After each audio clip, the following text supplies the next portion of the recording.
those who knew Reb Dave experienced what I'm going to say.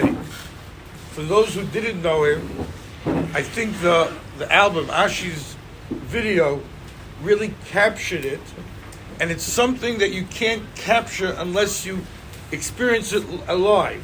Somehow, both the combination of Ashi's talents and who Rabbi Beitler was, is able to show that in a video as well. He had a kayach, and I didn't know him for more than probably a year and a half. I think the first time I met him was in Lagertrude, over there. And then I must say we brought him into the Beis Medrash division.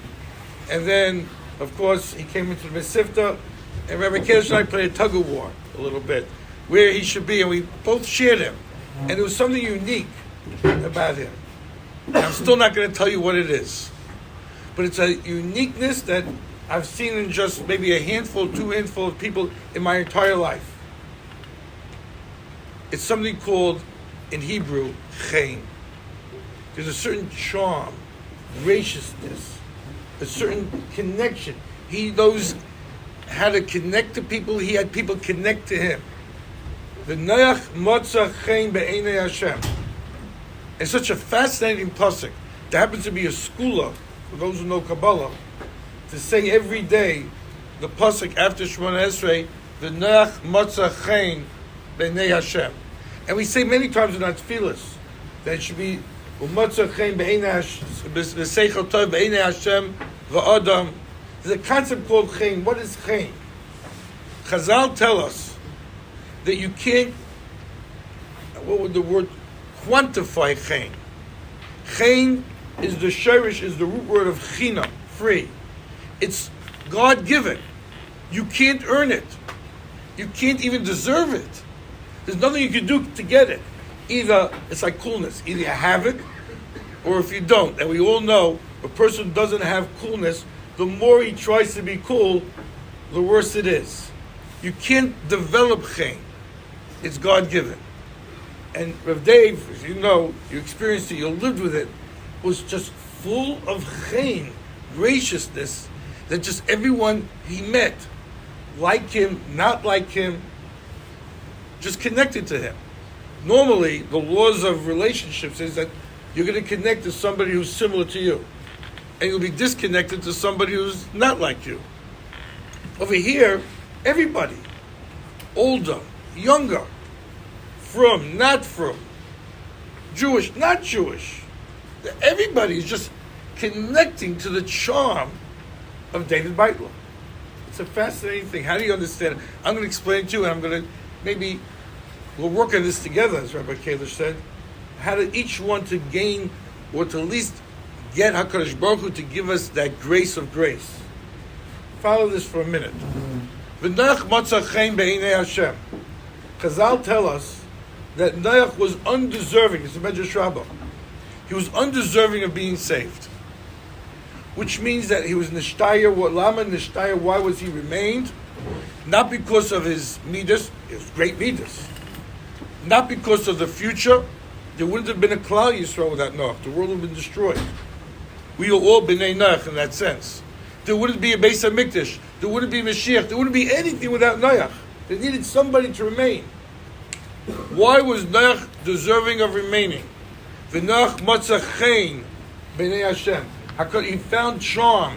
He found glory in the eyes of Hashem, and HaKadosh Baruch Hu, I'm going to use the word, played favoritism to Noach. That doesn't mean that he didn't deserve it. He was a good person. So Chazal say because there was a gzeira, there was a decree that everybody should get destroyed. The world should get destroyed and restart. That's not what happened. Sometimes people who build know it's sometimes easier to destroy a building, break a house, destroy it, and rebuild from the ground up. It's very hard to take a house and renovate the house. And HaKadosh Baruch Hu really made a gzeira, will destroy the world and not restart it, start a new world. But V'Noach Motza Chen B'nei Hashem. He found charm, favor. He was his favorite in the eyes of Hashem. And Hashem says, I can't destroy him. There's a gzeira, I just can't do it. And we're going to do the hard way. We were rebuilt from Noach. What is it? What is that midah? How do you gain that midah? So there are two parts, two ways of gaining the midah. Pasuk says, "Ula novin yitein chen." Hakadosh Baruch Hu gives it to you. You don't earn it, but gives it to you if you're an anav. What's an anav? A person who's modest, unassuming, not self-centered, not egocentric, giving to others. And that's what Waterbury, by the way, is all about. It's not about the self. That's what this island, this whole group here, is all about. The fingers don't point here, no finger points here. They say when you point like this, you're also pointing like this. We don't point like this, we point like this. There's nothing that points back to us. And that's called the anav. Rashi says it straight out. Anav, anavim, yitein chen. How do I know Noach was the anav? Who said? I just made that up. Because it says, Noach ish sadik tomim haya b'daraisav. And the Gemara of Avodah Davav says, what's tomim? Wholesome. Tomim b'drachav. He's a wholesome person. Rashi says, tomim b'drachav means he's an anav u'shval ruach. That's wholesomeness. We talk about wholesomeness all the time. The shleimus of a person, the whole of a person, the completion, the totality of a person, the fullness of a person, the greatness of a person. I would think all his accomplishments. I would think his learning. I would think his midas. No. Anav, unassuming. Not about him. He's lost in the crowd. It's about everybody else. And that was a midah of Noach. That was a tamimis of Noach. It's a chiddush in Rashi. I would never thought that. Well, anavim yitein chen. And the second thing, you have to have a love of Torah. And that's a pasuk. The yalas chen. The yalas chen is always associated with Torah. Because you're developing yourself. You're connecting to HaKadosh Baruch Hu. That's what it's Torah about. And Noach was a Talmud Chacham. That's also a pasuk. Because it says, U'michol behema ha'tahira. So he picked out 7. So Rashi says, how does he know what the Behemah Torah is going to be? There's no Behemah Torah and Behemah Tameya at that point. Mikan Shenach Lomad Torah. Noach had 2 parts. He was developing himself as an intellectual person, understanding, connecting to HaKadosh Baruch Hu. Even before he was commanded. Even before Torah existed, he was connecting. And then, of course, he had that midah of modesty. He was a ish tamid. When he described David Beitler, everyone who knew him, it was nothing about himself. It's all about others. And I want to tell you something. It wasn't the cheshbon. It wasn't calculated. Calculations don't really make it. They don't do it. You know, it's when something's deliberate. It's really not that real. You just have it. You don't. He just cared about everybody. You know, the sports. It wasn't just about the sports. It was about the caring of the person. How to get people involved. From the experiences we had in Beis Medrash. A boy who couldn't play ball at all, forget well, he was going to be in the team. Grab him in. He'll be part of it. He's making up the teams. There was more time spent making up the teams and developing the teams than the playing itself. And if somebody missed the game, we missed you. We want you. And then there was the famous, at least by us, that shalot. That shalot that remained with you for days. From game to game, that shalot remained with you. And it wasn't just his cooking. Let's go buy the meat. Everyone's involved in a pot of cholent on a Tuesday night. And it's such a fascinating thing. And they came back from a game late at night, and they're eating and they're schmoozing and how to make the game better, and I'll see you by Shachris. It never ended in the game, and I'll see you by Shachris. And you think a person's a sports person, just like a head count to get everyone together. Comes morning, he's there in Beis Medrash. Come, let's learn. That's the part of the Noach Lamad Torah. The value of Torah.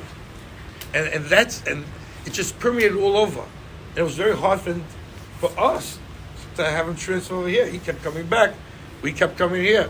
Today, the hockey games are the beautiful combination of Beis Medrash Baruch with the Mesivta Baruch with the high school boys, different ages, and some are great players and some are average players. They're all together as one, because you can only come as one when there's a midah of chen that connects them. And that's what everywhere. I remember getting calls before he came to the yeshiva. David Spar, others. You got to take him. You got to grab him. I have a cousin, Moshe Badna. Grab him. You don't understand. You never met such a person in your life like this. It's just full of grace.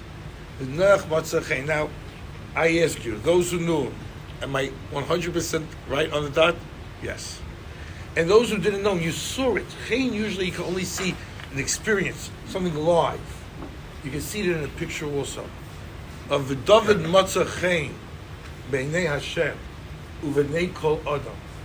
And that's a midah, by the way, that I can't say develop it, because it's God-given, but we can develop the skills beforehand, which HaKadosh Baruch Hu would want to grace us with that midah.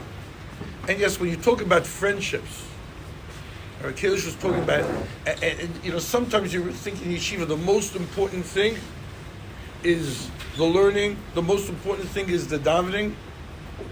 Really, the most important thing is creating the chevra, we call it, the chabura, the friendships, the oneness that allows you to daven properly, allows you, therefore, to learn properly.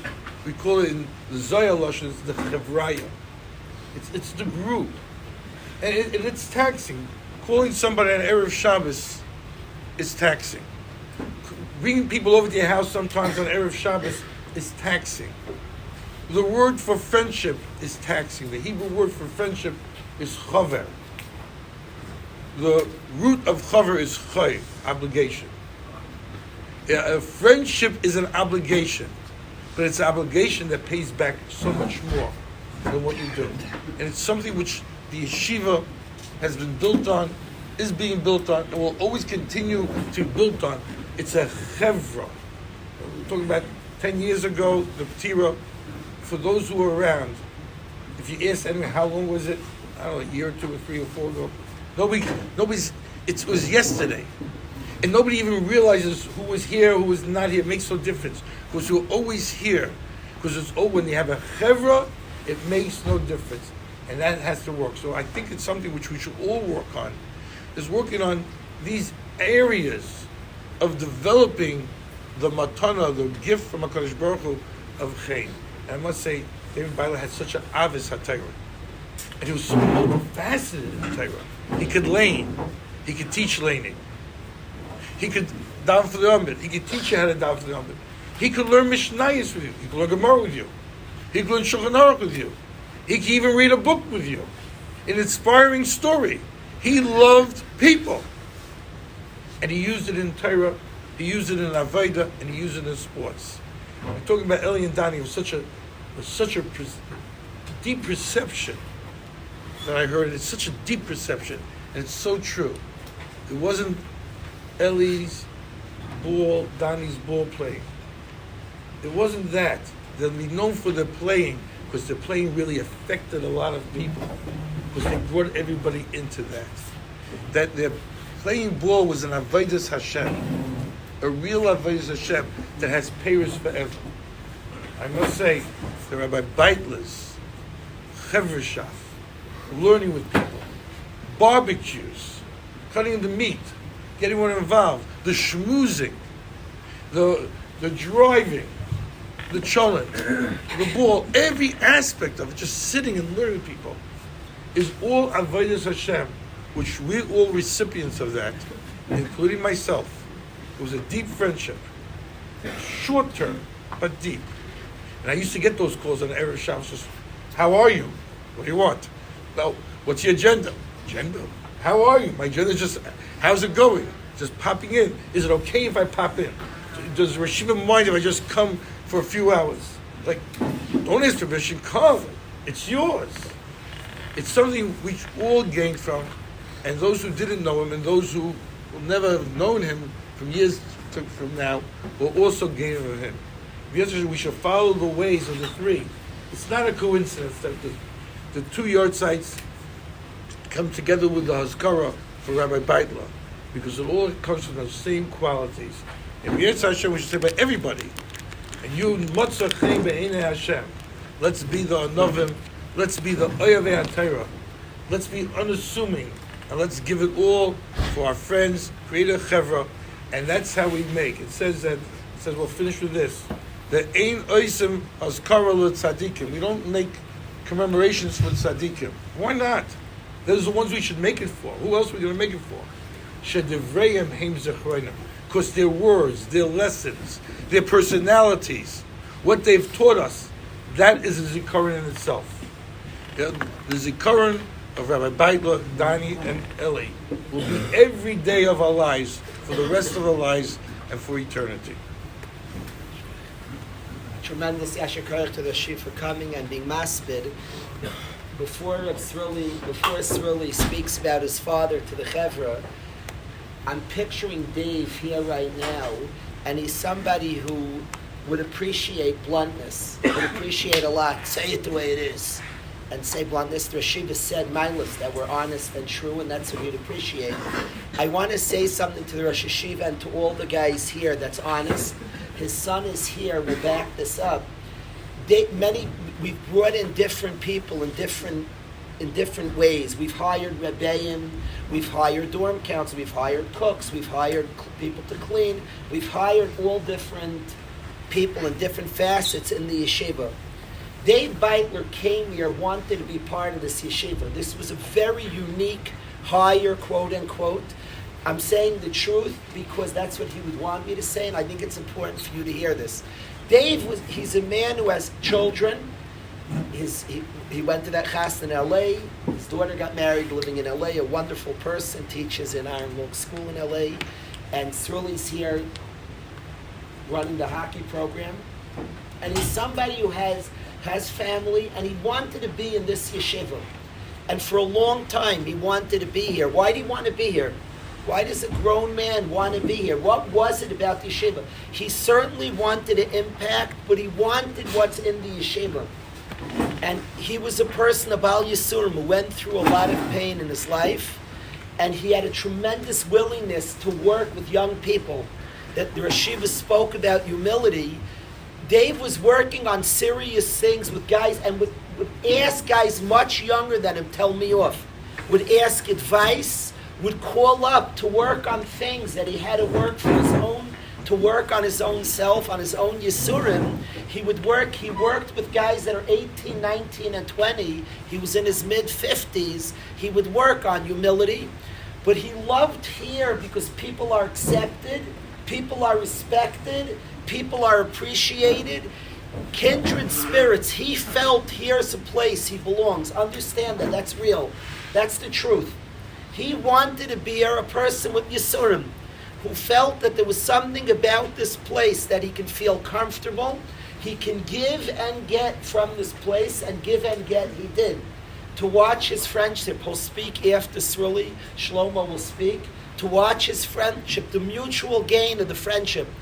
What he did for Shlomi Berger, we all see a person who's grown, we're just dazzled by Shlomo's growth. And Dave Beitler had a big part in that. His love of Shlomo, his always willingness, Shlomo, come to my apartment, come eat, come schmooze. And also what Shlomo gave him, friendship. And he wanted friendship and connection. He craved that. That's what the world craves. Every person, and there's a dearth, there's a shortage out there of connection, to notice another person, to spend the time with another person, to just share with another person. He shared honest, as a fun-loving guy as he was, he shared honest conversations.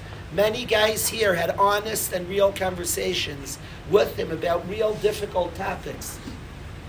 And I want to say that Dave chose this place because of, I want to thank the Rosh Hashiva for creating such a world. The Rosh Hashiva created this world, this world that's a world that's necessary.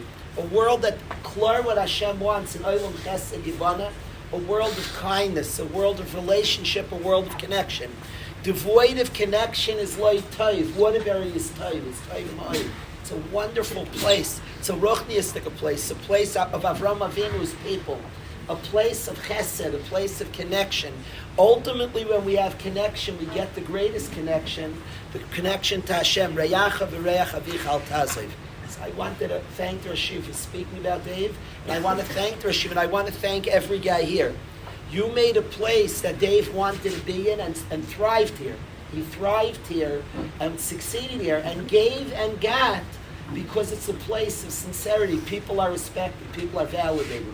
He rolled in here and he was loved. He was appreciated. He was understood and he understood. So a thank you to every single person here for making such an environment that we were zeicha to have a Dave and we zeicha to receive from Dave. I want to thank Sruli, what Sruli is doing this year, anybody who's watched his growth and stepping up, not just the coaching, the hockey team, with Baruch Hashem, we're on a good winning streak, and the coaching is fun and geschmack, but the Rashiva described the inclusiveness. The inclusiveness, different levels are included. The Rashiva was very polite, said the ones who are great and the ones who are average. And certainly the inclusiveness that Sruli is doing, the barbecue that he already made, the minyanim that he's being makbid on to say Kaddish for his father is inspiring to see. And anybody who's watching, I know Dave for many, many years. I know him since I'm a kid. I know him over 30 years, Baruch Hashem, about 35 years. And he's somebody the Rashiva described as Avasatar Ruchnius mattered a lot to him. And to see Sruli really be Mimala Makam, really fill his space is touching to see. I appreciate that Sruli's here, and I ask Sruli to share the B'ezkara about his father.